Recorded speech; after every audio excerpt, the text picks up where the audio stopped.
Off Limits is the money podcast that blows up stereotypes, showing you that managing money doesn't have to be hard. We want you to thrive, not only with your money, but in every part of your life. What you will get out of this podcast is real, relatable, and relevant tips and strategies that you can apply today. Hi, I'm Donald Raymond, and this is Christine Spiak. We are money coaches, business owners, and colleagues who are passionate about helping you become more of who you are. So if you're ready, join us.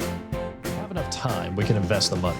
And if we can invest the money, that money can grow. It can be handled by hopefully professionals. And if you work with a coach, Christine or I, or anybody else, you're going to be encouraged strongly to find a financial planner that you can work with. And they're going to help you build a financial plan where your money can grow long term.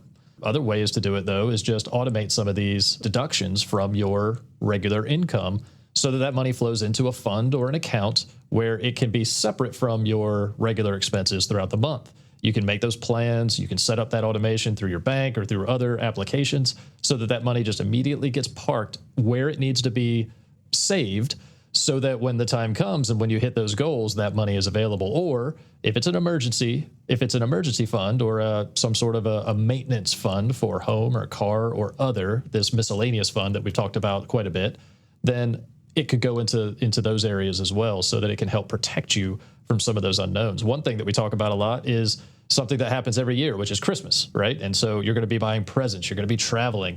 Well, this happens every single year, but it's not part of your regular monthly spending. And so it's a good idea if you can, as you can, to start moving a little bit of money every month over into an account that's going to help cover those costs so that you don't find yourself reaching for the credit card in the holiday season.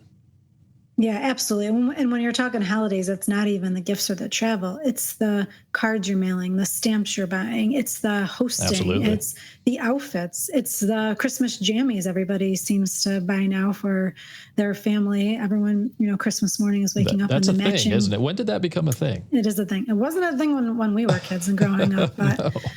I mean, I've even gone so far as my daughter's an only child. We have, and I admit this proudly, have bought her and my dog matching pajamas. Oh no, yes. Okay. Hang on, I gotta. We can't do this episode. I'm signing off right now. You're over it. That's where I draw the line. My dog has never worn clothes. It's super cute. Our I'll dog give it to you. I'll let it slide. Yeah, our dog has only done it like on Halloween and one year for Christmas. I think it was only 1 year. But we were a dog family before we were a human family. We had 3 dogs and we called them our kids, and they definitely all got spoiled. So I'm not sure I have much room to talk here. Yeah, you definitely don't. Anybody who's a pet owner, they can hear. They get it. So, but thinking of it through, it's not just the gifts, right? It's not just this travel. It's all of these other things that go into that savings goal. So right now we're talking about holiday spending, or maybe it's that down payment on the home. All right, well, I have to pay for an inspection. I have to pay an attorney for, at least in New York State, you have to have an attorney to go to closing. There's also the down payment. There are other costs that go into buying your home for the first time. So there's lots of costs associated with any savings goals that you may have. Try to think of them holistically before you set that dollar amount target for what you're going to save for. So Donald did mention some automation. Another automation that you can do is the direct deposit from your employer. You can break that up into percentage, into dollar amount, into different bank accounts. Your entire paycheck does not just have to be direct deposited into one account. Break it up. Put that rule, if you will, into effect. So a portion is coming right out and going right into a savings account that you are going to use for some purpose down the road.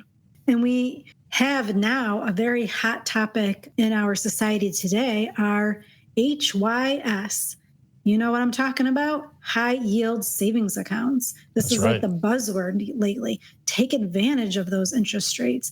The high yield savings account that we use, or the provider, is UFB Direct. They are an Axios bank.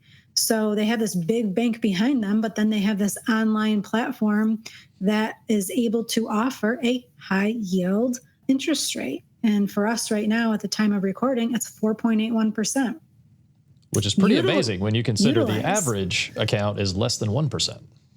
Yeah, it's right. It's a huge jump. So it's worth your time to open up that, or it could be worth your time to open up those accounts so you're earning a little bit more on your money.